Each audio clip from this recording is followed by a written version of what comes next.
Hello everyone, আমি শ্রেয়া চলে এসেছি নতুন একটা ভিডিও নিয়ে। এই ভিডিওটা হতে চলেছে কৃষ্ণনগরের জগদ্ধাত্রী পুজো নিয়ে।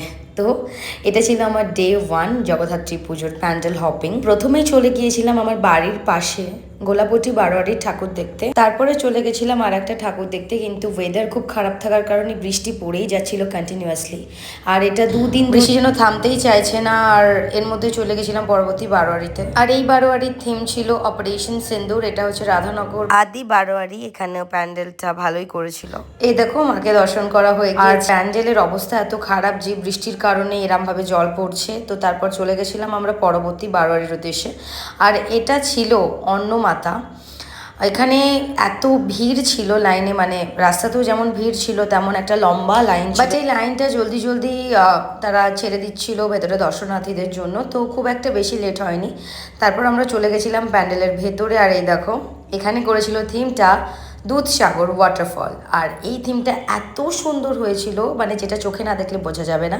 তো এই থিমটা দেখে আমার ভীষণ ভালো লেগেছিল। কনসেপ্ট একটু অন্যরকম ছিল, আর এই ওয়েদারের সাথেও যেন এই থিমটা ম্যাচ খেয়ে যাচ্ছিল। তো ওভারঅল ভীষণ ভালো লেগেছে। তো এই প্যান্ডেলটা দেখার পর এখান দিয়ে একটা রাস্তা ছিল যেখান দিয়ে আমরা ডিরেক্ট প্রতিমার সামনে চলে যেতে পারবো, তাকে দর্শন করতে পারবো।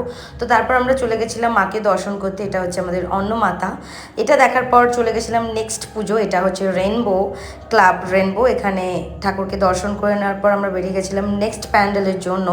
আর রাস্তায় কিন্তু ভীষণ ভিড় ছিল, বৃষ্টি পড়লো। আর এটা ছিল ক্লাব অনন্যা। এখানেও খুব সুন্দর একটা প্যান্ডেল করেছিল, মানে এখানকার প্যান্ডেলটা ভীষণ সুন্দর ছিল, অন্যরকম একটা লাইটিং দিয়ে একটা সুন্দর একটা প্যান্ডেল ছিল। তো তারপর আমরা মাকে দর্শন করে নিয়ে চলে গেছিলাম পরের প্যান্ডেলের উদ্দেশ্যে। আর সেখানে পৌঁছে গিয়ে করে নিয়েছিলাম প্রথমে পেট পুজো, কারণ খিদে পেয়ে গেছিল অনেক, কারণ রাত তখন বাজে 3:30।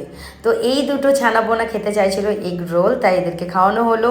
আর শক্তিনগরের ঠাকুর দেখলাম। তারপর মাকে দর্শন করে নিয়ে চলে গেছিলাম পরের প্যান্ডেলের উদ্দেশ্যে। আর এটা ছিল রায়পাড়া মালিপাড়া বারোয়ারি। এটা করেছিল বেসিক্যালি একটা ভুতুরে থিমের ওপর, একটা কঙ্কাল পোড়ো বাড়ি যেটা দেখে ভয় লাগছে, এরকম ক্রিপি টাইপের একটা সুন্দর প্যান্ডেল করেছিল। তারপর মাকে দর্শন করে নেওয়ার পর আমরা খেয়েছিলাম একটু কফি, কারণ পেয়ে গেছিলো অনেক ঘুম, কারণ তখন 4:30 বেজে গিয়েছে। তারপর আমরা চলে গেছিলাম পরের ঠাকুর দেখতে। আর এটা হচ্ছে 4 দিনই মা, বেসিক্যালি এই পুজোটা 4 দিনের হয়, তাই উদ্দেশ্যেই নামকরণ। তারপর আমরা চলে গেছিলাম ছোট মাকে দর্শন করতে।